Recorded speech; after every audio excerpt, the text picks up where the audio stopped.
Hello and welcome to the first episode of my brand new podcast, Once Upon a Time in Addiction. I'm Mike and I'm an addict. So I'm glad you're here. I'm glad you're tuning in.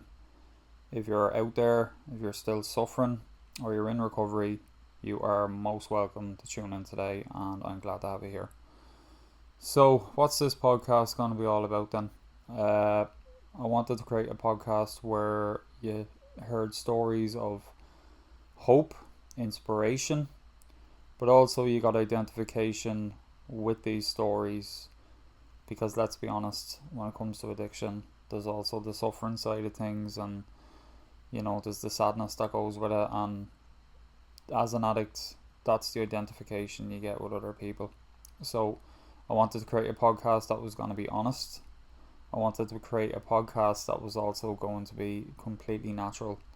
No gimmicks, nothing like that. Just real, just as it is. My own experiences with addiction recovery have taught me a lot about pain, resilience, and what it means to keep going one day at a time. And it has been difficult, but there's also been some incredible moments of hope, and I have met some incredible people through my own recovery as well. Recovery isn't straightforward, and sometimes the most helpful thing is simply hearing someone else say, "Do you know what? I've been there as well." So, a little bit about me. Who am I? I am a dad, first and foremost. I'm a husband.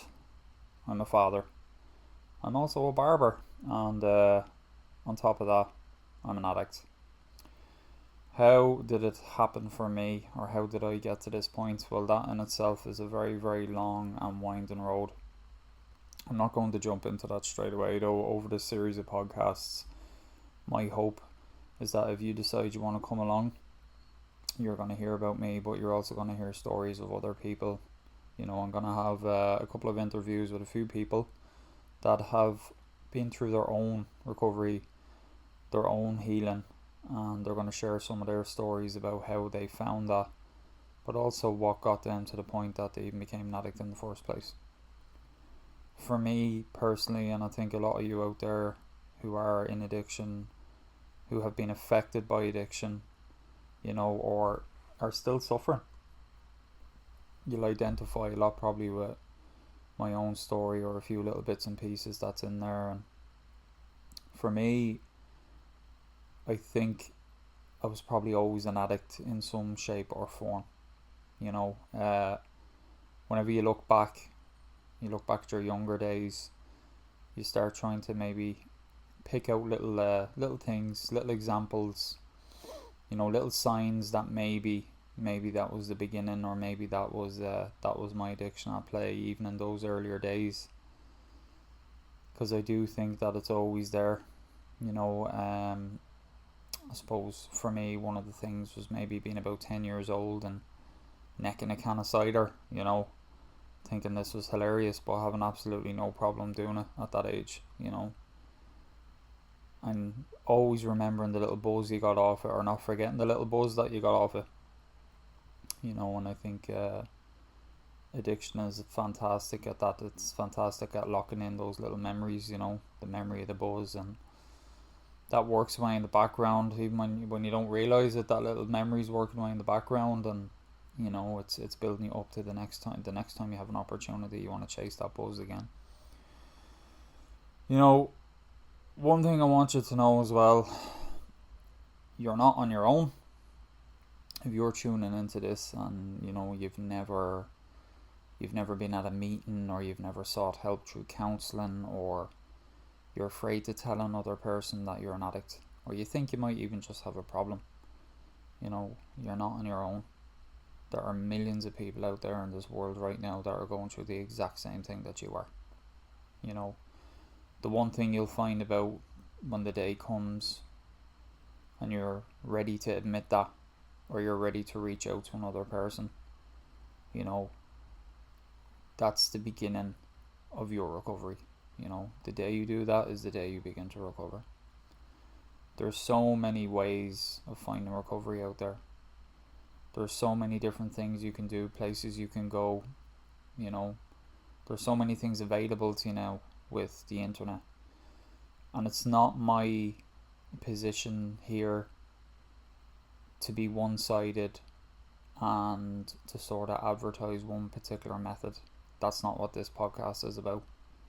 Because for many, many addicts out there, there are many, many ways of them going out there and getting clean. Whether you're an alcoholic, whether you're a gambling addict, whether you're a sex addict, a drug addict, a food addict. It's a very, very, very multifaceted thing, you know. There's so many different nuances to addiction, and one thing that works for one person doesn't necessarily work for somebody else. So give yourself a break. The first step is admitting, do you know what, I think I have a problem, and seeking help. For me, admitting I had a problem, I had to hit a rock bottom, as many, many addicts out there do. For me, the rock bottom, I thought, was my first rock bottom. I had to actually reach about 20 of them before I finally went and got the help that I needed. Because in addiction, there's always another low. When you think you've reached it, there's always another rung of the ladder that you can slide down. And that's what's so scary about addiction. Ultimately, what addiction wants to do, addiction wants you to be in a hole in the ground. That's addiction's main plan of action. And it's mad because in itself, your addiction kills itself in the end. You know, when you go, it goes. Like a cancer, really. A cancer will eat up the body until the body's gone, and the cancer then can do no more.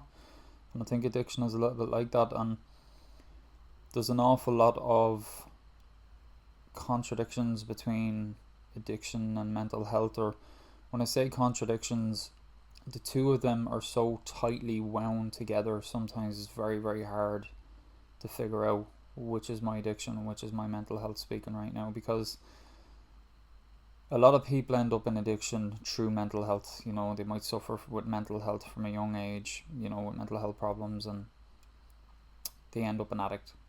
It's not to say everybody ends up an addict that suffers from mental health issues, but the vast majority of people that I've met out there through addiction services and in recovery, they all said the same thing. You know, they were suffering. They were suffering with depression. They were suffering with anxiety. They were suffering with self-harm. Using a drug is a form of self-medicating. You know, it's pushing down those feelings. It's helping you to forget. But ultimately all that it does is it multiplies the problem tenfold. So whenever you're in recovery, you're starting to get well, and you're starting to live life on life's terms and without the medication, you start to try and figure out, like, what is my mental health right now, and what's my addiction talking. It's a challenge. But you will start to get to realize it. Addictive behaviors to me are manipulating behaviors. I'll find myself going around and trying to manipulate little things in my life, you know, to get the result that I need. That's addictive behavior. Even in recovery, you'll still have that addictive behavior. But the big thing about recovery and finding recovery is having an awareness of it and being able to call yourself out on it. Myself, at the moment, I am seeing an addiction counsellor, and that has been a revelation for me personally. I'd been through addiction counselling over the years, and it never really stuck for me. And I've been very lucky recently to find somebody who's a phenomenal addiction counsellor, and I have to say that has been a game changer for me as well. And also, the other side of that is the recovery side of things. As I've mentioned, you know, you're going to meet people in your recovery, and you're going to make the best friends you ever had in your life, because they're people just like you, and they're people that understand you. So realistically, this first episode of the podcast here, it's just trying to send out that message, you know, that there is hope out there, and if you stay tuned and you keep listening on, I'm hoping that you are going to find that identification with either myself or the people that come on here. And it might give you a little bit of hope to go out there and find the life that you deserve, because you do deserve a good life, you know. And being an addict doesn't define you. You know, there's a lot of stigma attached to the word addict. People hear addict and they think junkie, they think needle hanging out of your arm. But I can tell you now, I have met doctors, surgeons, solicitors, you name it, all addicts. To look at them, you think, oh my god, you're not an addict. How could you be an addict? How did that happen to you? It can happen to absolutely anybody, so give yourself a break. You are not a bad person. Before you took that first drug, you were a different person. That person is still in there. I didn't believe it myself. I thought that person was gone because I was so heavily medicated and so sad, so full of guilt, so full of shame. To me, that person was gone. But they weren't. They were still in there. You know, they were still wanting to fight. They just didn't have the energy to do it. But when you finally reach out and you finally say, you know what, I got a problem with this, I need help. You know, you get strength from other people. It's other people who pick you up, get you standing on your 2 feet, and you can go back into battle. And you can win. You know, it's a winnable battle. Like every war, there's multiple battles, and I can tell you through my own issues with relapse, I must have relapsed 50 times or more, and I got to look at each one of those relapses like a battle. But the war's not over.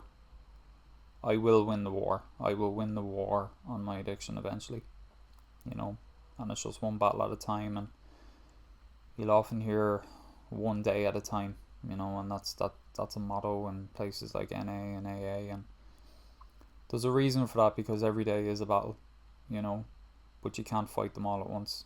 You can only fight the one in front of you. So I suppose going back to me a little bit, because I don't want to focus on me for all of these episodes. So I grew up in Dublin in the 80s, and you know, childhood like any other child in Ireland in the 80s, you know, really. Obviously before mobile phones and tablets and screens, and we went outside and we played and we did all that sort of stuff, and it was fantastic in many ways, you know. But I always felt different, you know. I never quite felt like everybody else. I always felt a little bit odd, slightly weird. I was always a bit over enthusiastic, you know, in conversations. I talked too much. Weirded people out sometimes. You know, I used to get attached to friends a lot. You know, almost borderline obsessive, you know, about being, I was very, very precious about the friends I had, and I used to get jealous when I was particularly fond of one friend. I'd get jealous if they were spending too much time with other people, and it used to weird people out. But when I look back at it now as a child, I used to get addicted to people, you know. It was that feeling of acceptance and, you know, wanting to be loved and wanted to be seen as something else other than the person that I felt inside that I was. Because from a very early age, I really do believe I just didn't feel good enough, you know. And I actually don't think that was from any outside factor. I think it was this feeling that was always in me. And when I talk about, you know, my addiction always being there, I genuinely believe that addiction that was in me already wanted me to feel that way from the beginning. It was laying the foundations for, you know, a life of active addiction. So, you know, I always sort of coasted along, and I probably went from one friend group to another. I would have considered myself probably a bit of a chameleon. Not to be confused with a comedian, which I also tried to be, but you know, I was really able to blend in to different kinds of people, you know.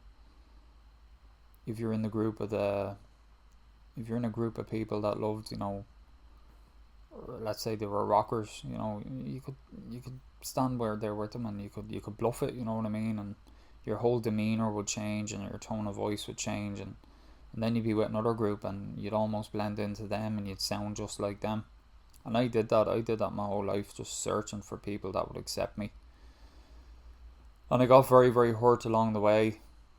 You know, and I blamed everybody else. I blamed them. I blamed those. But when I look back now, you know, they were kids themselves, and having a friend who's a little bit heavy on it, you know, that's just a little bit intense. As a kid, you don't know what to do with that, you know. So I realize that now as I'm older. But my point being is that that was me obsessing back then. The obsession with stuff, you know. I was also very compulsive as a child. You know, I used to do stuff, just an idea would come into my head, I would do it. I always remember specifically, God help my eldest sister. She was cycling up the road one day, and I stuck a stick in the spokes of her bicycle as she went past, and she went over the handlebars. To this day, I don't know why I did that, but I got a compulsion to do it, and I did it, you know. So that compulsive nature was always in me as well. Um, as I got older, became a teenager, you know, the usual stuff for a lot of addicts, you know, sniffing gas, lighter fluid, all that sort of stuff, getting a quick buzz out of it, you know. Back then we called it, back then you would have called it hash. Nowadays it's grass or weed or whatever. But you know, we were all at that, smoking that, all that sort of stuff, and all the while suffering, you know, internally suffering, feeling lost, lonely. Already had started to see the mental health services at a very, very young age, you know. And my addiction for me just, I guess, progressed from there on in, and I uh, I ended up by the age of 20, 21. You know, I was at death's door, really. You know, I reckon I weighed, God, I must have weighed about 8 stone at that point, and uh, my addiction had already got to work on me in a very, very a very quick way.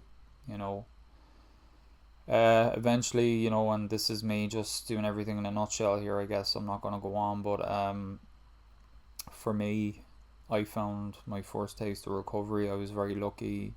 I came across, I worked for a guy who was in recovery himself, and he seen the pain in me. You know, he seen what I was going through, and God love him. I never turned up for work half the time. You know, and but he seen it. He knew why. You know, he put me in touch with a fantastic addiction counselor back then, and I went to my first meeting. My first meeting was an Alcoholics Anonymous meeting, you know, and the weird thing for me was I wasn't a drinker, you know, and and to this day, if I never seen another drop of alcohol, it wouldn't bother me. But my God, any other mind altering substance, you know, I'm in, you know.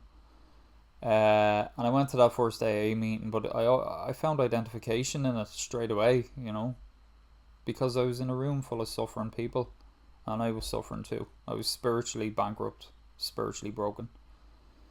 Um, and from there, I found an NA meeting, Narcotics Anonymous meeting, and I went to them. And then I started to meet people who I really, really felt were kindred spirits. They were just like me, and I listened to their stories, and I shared my stories, you know. And there's a real camaraderie, and I got some phone numbers, and I rang people, I rang other members, and so on. Now, this is not me again, by the way, you know, singing the song of NA or AA. As I've said, there are many, many ways that some people find a recovery. Some people find it spiritually. You know, some people go and they go to God and get their recovery. They go to a God of their understanding. You know, they throw themselves into other things, fitness, you name it. People find recovery through many, many things. But this is how I found mine. Um, you know, and I found my recovery initially. I managed to get myself, you know, a couple of years under my belt, and then I stopped doing all the things that I should have been doing, and you know, thinking I had it beat, and as recovery or as addiction will do to you, you know. And I was only kidding myself, and I went back out there and relapsed, and unfortunately I relapsed multiple times, and with every relapse, as a lot of addicts out there know, it gets harder and harder to come back again. You know, whatever spirit you have left is absolutely broken at that point. And you're trying to climb out of a deeper hole every time, and again ended up on death's door and in hospital and lying to all the people around me, losing the people I loved, and you know and my addiction at that point then was loving life. That inner me that was still trying to fight that battle, was addiction was standing on my neck at that point. So, but I kept plugging on, and I had a fantastic woman in my life that stood by me, and she never gave up on me. She never let me really give up on myself. So I was blessed, and I know I was. And so I eventually kept trying, and I eventually got it. But don't get me wrong, it hasn't been a straight road. Relapsed a couple of times in between. I'm thankful I'm back in recovery today. But one day at a time. I am not sitting here creating a podcast thinking that I have this beat, because tomorrow's another day, and I can't predict what that will bring. But I'm very, very grateful to be here, and I'm very grateful to be able to sit in front of this computer today with a microphone and share a little bit of my story with you. And I'm hoping that this series of podcasts, it heals me too. So basically that's where I'm at today. This is as I said, it's a brief episode today, and just to sort of give you a feel for what's it about. And if you feel like this is something you want to hear more about, absolutely tune into the next episode. One thing I used to do when I had recovery, I used to actually teach like a meditation class, and I was pretty good at it, to be honest. So what I'm going to do as well with each episode, just at the very end, if you're sitting comfortably or you're in a good place where you think you can maybe do a very quick 3-5 minute meditation, stay tuned for the very end. If meditation is not your bag, thanks very much for tuning in, and I look forward to you tuning in for the next episode, hopefully. But for those of you who would like to listen to meditation, we're going to do that now before we finish. So what I'd like you to do is I'd like you to get very, very comfortable in your seat, or if you're lying down listening to this, or if you're in bed listening to this. I want you to take a deep breath. So I want you to breathe right in for 7 seconds. Fill your lungs full of air, and exhale. So on the next in-breath, as you breathe in, I want you to just try and keep your focus on that breath. And as you breathe out, keep your focus on that breath.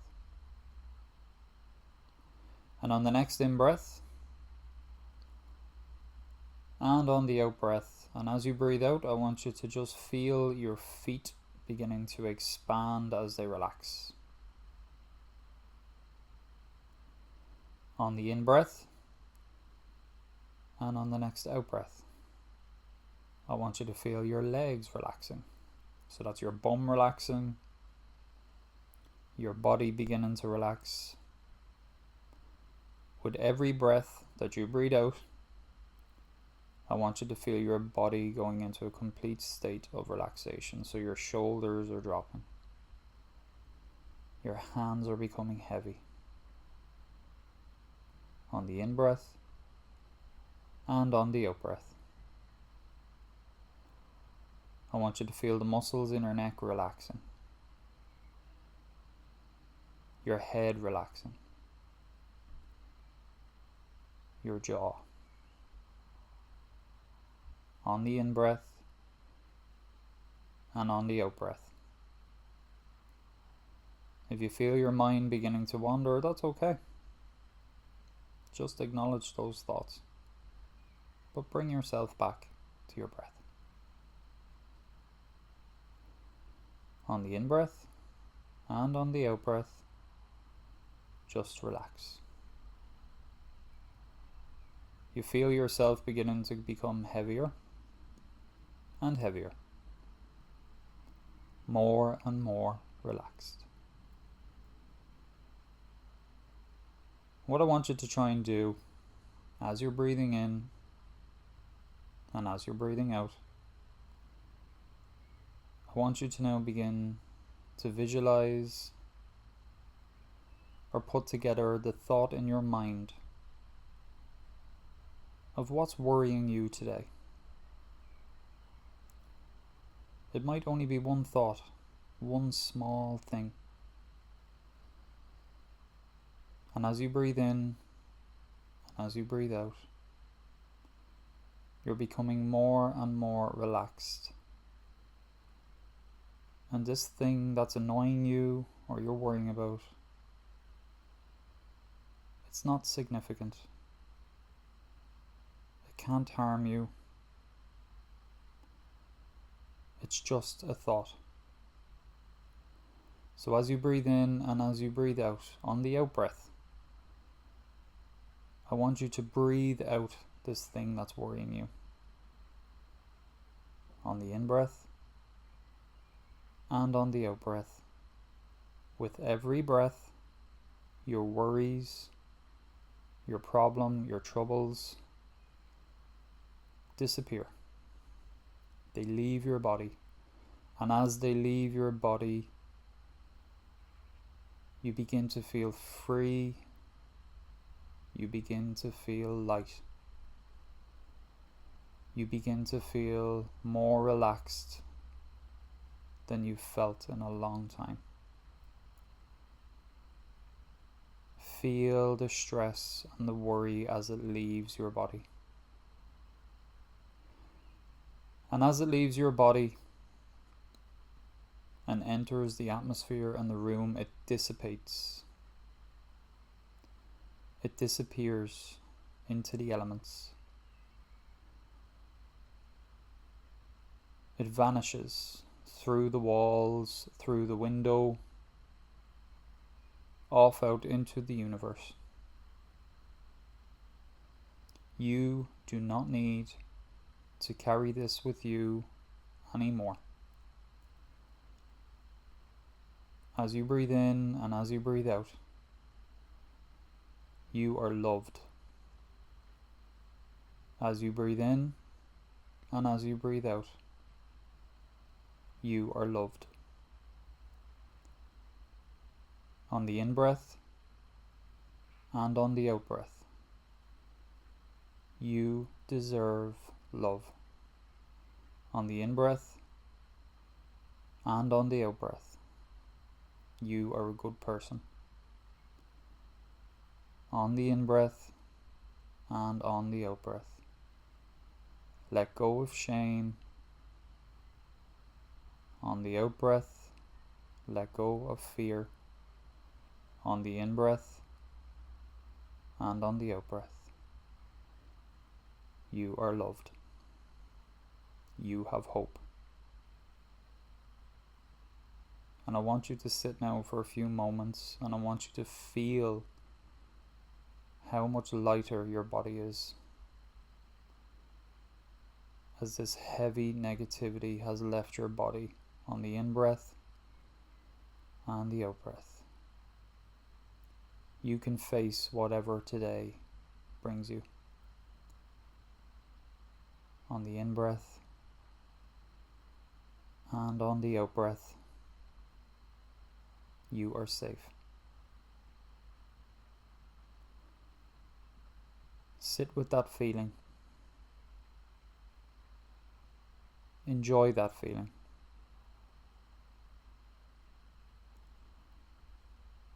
And as I count back from 10, I want you now to take a nice deep breath in. 10, 9, 8, 7, 6.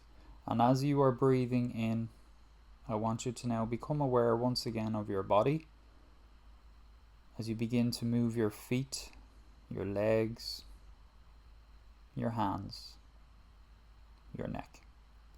5, 4, 3. You can begin to open your eyes again. Become familiar with the room around you. 3, 2, and 1. And in your own time, you bring yourself back into the room. Take a deep breath in and a deep breath out. And relax.